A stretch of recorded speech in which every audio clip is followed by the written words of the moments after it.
Hello, my friends. Hello, and welcome once again to Stately Von Manor, where Roger and I have returned because it's Wednesday. That means it's Epic Comic Book Wednesday. Every Wednesday, I'll talk about a certain comic book, graphic novel, or comic book subject.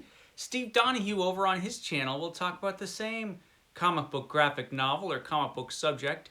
It is our world's finest team up that we do once a week, and this week's topic is very serious. This week we're talking about the deadly Stanley virus. Yes, the Stanley virus. The Stanley virus, which struck in 1961 when four astronauts brought it back from space. The Stanley virus, which started with this. This is my favorite Marvel comic book. This is Fantastic Four, which did start in 1961.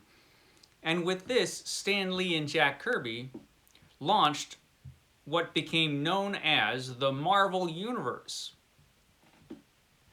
An interconnected universe of superheroes and other fantastic characters who all existed within one universe. Now, this was not a completely original idea, but what was new with this is that the superheroes in this universe seemed to exist in a world that was kind of like our own, in that there was stronger continuity between events, and there were real life consequences to some of these superheroes' actions. Some of these superheroes had to deal with real life issues, like not having any money and some other stuff, relationship difficulties. Characters in superhero groups like this one frequently bickered with each other, which was completely unlike the Justice League. If you read the Justice League at the time, in the early 60s, they all got along fine because they all had the same personality. There was never any bickering in the early Justice League. It was like one superhero in different costumes. That's how much personality the characters had in the Justice League comics. And I love the Justice League, and I like those early Justice League comics. And they do have their strengths, but characters that seemed like real people, no, that's not one of the strengths that the Justice League had. So, what am I talking about when I talk about the Stanley virus? This is a coin, or this is a coin. This is not a coin. This is a term that was coined. It's early. This was a term that was coined by Steve Donoghue, my partner in superheroics here on BookTube. Steve Donoghue coined the term the Stanley virus. He invented this idea. And he was talking about how Stanley did just what I was describing there. He came up with a universe of characters and put into comic books the idea of having real life consequences and stronger continuity, making it a world that was more recognizable and characters that we could relate to in comic books. Stan Lee pushed this idea, and he started it with the Fantastic Four. And he did a great job with it. To Steve, this was the beginning of the end. Because for Steve, his favorite comic book in the world was Superboy. It was Superboy. Superboy was Steve's favorite comic book. And Steve wants all comics to be like Superboy. And he felt that as soon as they stopped being just like Superboy, that was the end of the world. Could he have something with this? Well, he might, actually. There was something about those old those old Silver Age, the Silver Age DC comic books, at least in the early Silver Age. If you picked up a comic, whether it was Superman or The Flash or whoever, you had a certain set of characters and certain superheroes, and they would do their thing, right? You'd have a story every issue. Every issue you'd have a story. And it would be a different story from last issue. and you would have a certain set of characters. You know, you'd have a supporting cast, and they were always the same, and nothing changed. There was zero character growth in old Silver Age DC Comics, none, no character growth at all, because the characters all had to be exactly the same by the end of the story as they were at the beginning of the story, and the setting had to be the same. It had to be uniform across every single story, so that when you walked into the story, it's like, okay, I'm going to get a Superman story, and you know you're going to see your favorite characters, and you're going to see Superman, and they're all in their recognizable costumes, and they have an adventure. It's done. Next month, if you're lucky enough to pick up a Superman comic, then you'll get another Superman adventure, or Superboy adventure, in Steve's case. And, you know, you always knew what to expect. You always got what you expected.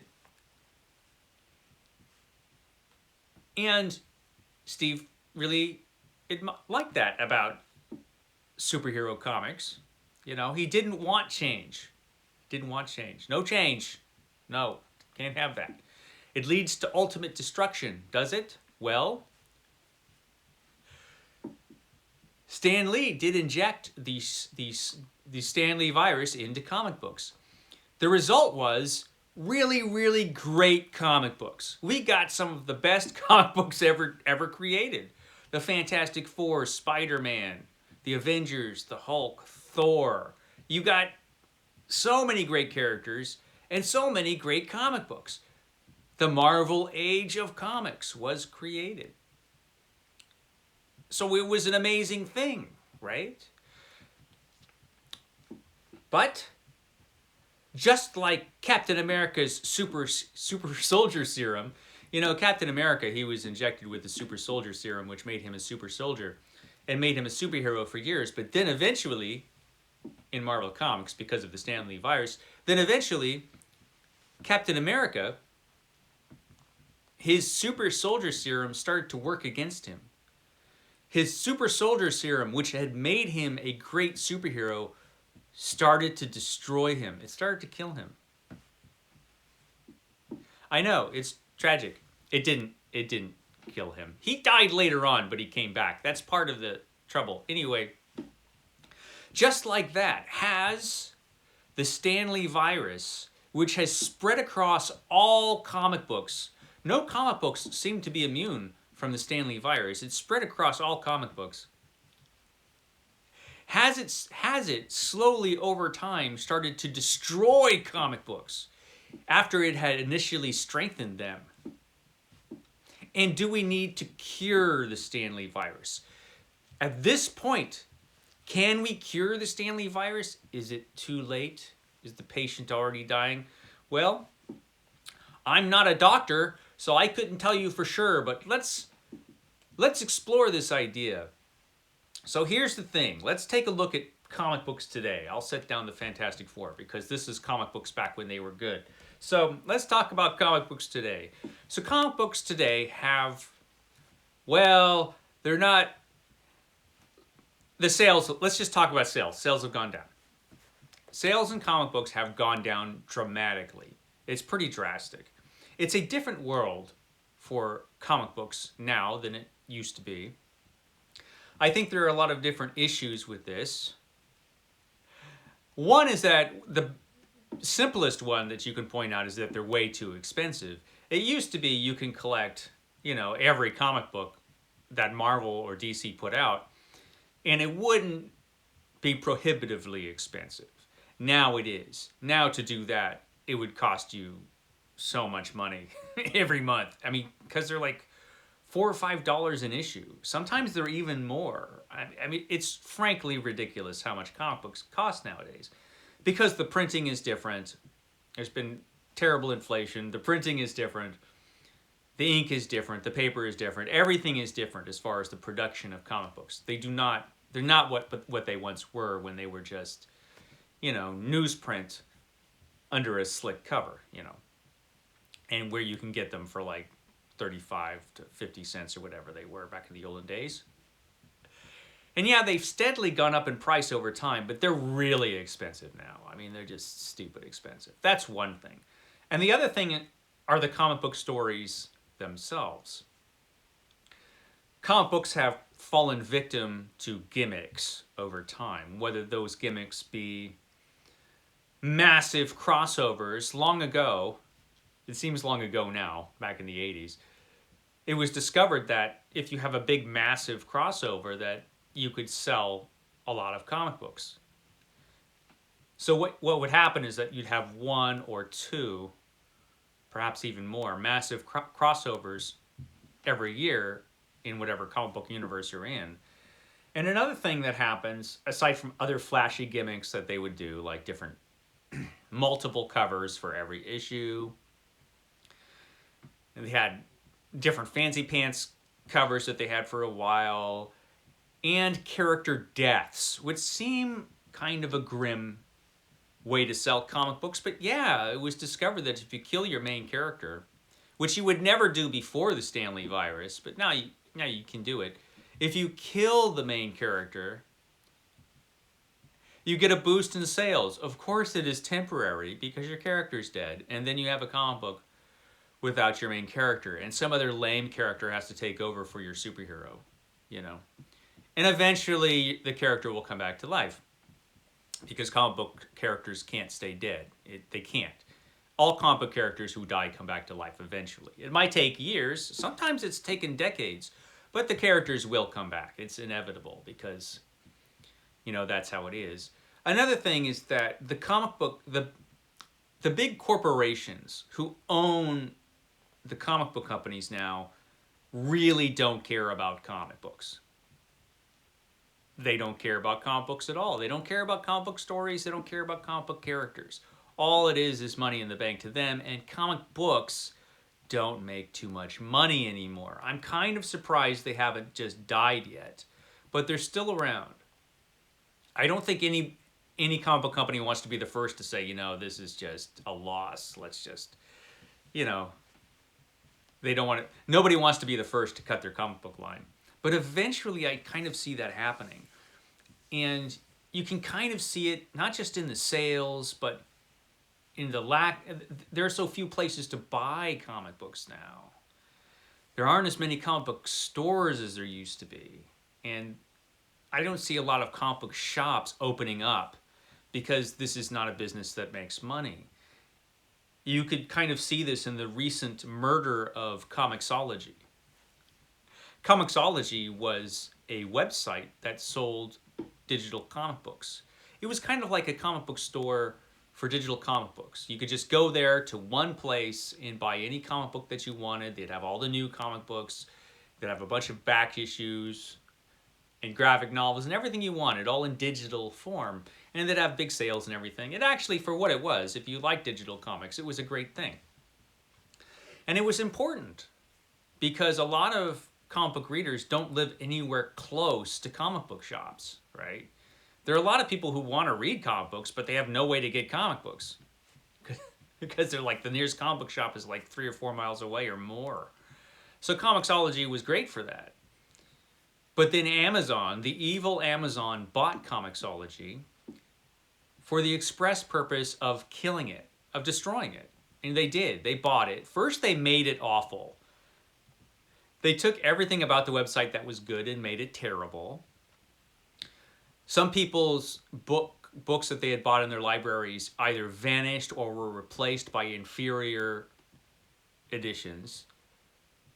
It was just a mess. And now Amazon has said, yeah, Comixology's gone. By December, it'll be done. And you'll just have to get your comic books through the Kindle store like you would any book, which makes it very inconvenient if you're a comic book reader and you want to just get your comic books in one place to go for comic books. That no longer exists as it existed with Comixology. Amazon's made no effort to replace Comixology, really. So why? Why didn't they? And that's because the digital comic book experiment failed. They don't sell. They just don't sell. If they sold, there would be more than one Comixology out there. But they don't. You know, it was something that should have sold. You know, it seems like a good idea, but they don't. And that's because comic books don't sell. Part of that is that I think, just like the super soldier serum, which once made Captain America strong and later on tried to kill him, the Stanley virus has kind of been like that. There are downsides to the Stanley virus, for sure. And it resulted in making it almost impossible for new readers to get on board with comics. And it doesn't seem like this should be a hard problem to fix. There should be a way to cure the Stanley virus enough that you can make comic books accessible to people who just want to try them out.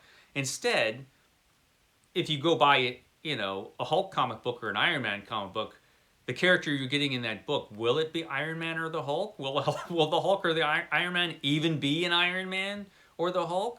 Or will it be some other characters pretending to be Iron Man or the Hulk? You know?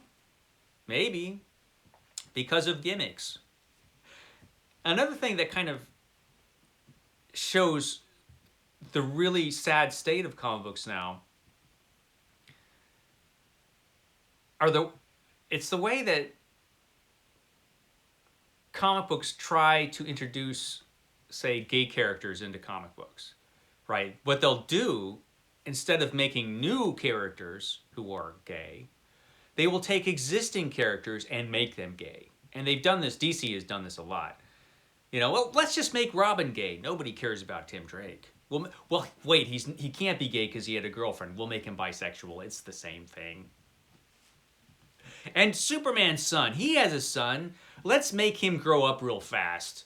It's a comic book, you could do anything. And then we'll just make him, oh wait, he's not gay either. We'll make him bisexual. We can do that. It's the same thing. That's how they do it. It's a gimmick. Instead of sincerely trying to create new characters or new superheroes that are gay or, any other group that is, not really represented in comic books so much. Instead of just making new characters, they will take existing titles and existing names and turn those characters into different people. And when comic book companies are called out on this, it's like, why don't you just make new? We can't, because nobody will buy them. Nobody will buy these new characters because they're new characters. They will only buy existing superhero comics. They will only buy Spider-Man or Superman or Batman because you already know those names. So you will buy those. But nobody's going to buy these new comic books. Nobody. And when you have a medium that you can't create new characters or new stories, when you can't put anything new into it, then you've got a dead medium, right? If the medium you're working in is so weak that you can't create new characters and have them be successful, it's over, right? I think they're wrong. I think you could create a gay superhero and it could be successful. It just has to be something that comic books nowadays cannot be, and that is good.